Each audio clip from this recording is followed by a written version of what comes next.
15 personnes ont perdu la vie dans le Nozo. Ça dit qu'il y a eu un carnage dans le Nozo. Chose bizarre, tu vas voir quelqu'un sortir de nulle part venir dire qu'il y a la paix au Cameroun. Et je me dis, Seigneur, quand j'écoute, on me dit que parmi les 15 personnes, il y a 7 enfants.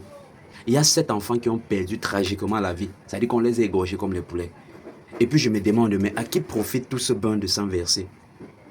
À quoi ça sert tout ce bain de sang versé? Et il y a quelque chose que je ne comprends jamais à propos de la guerre, mon frère.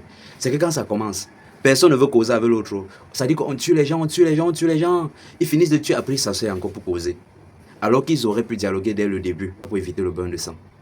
Ils vont finir de tuer, pour s'asseoir, ils vont encore causer et sourire. Et ce qui me fait encore plus mal, c'est que c'est entre nous Camerounais. Et ceux qu'on tue là même, ils n'ont rien à voir avec la guerre. Ça fait plus de 6000 victimes, 6000 personnes tuées dans cette guerre-là. Il y a combien de nos sœurs qui se sont retrouvées dans les villes métropolitaines comme Douala, Yaoundé, en train de vendre leur corps pour survivre?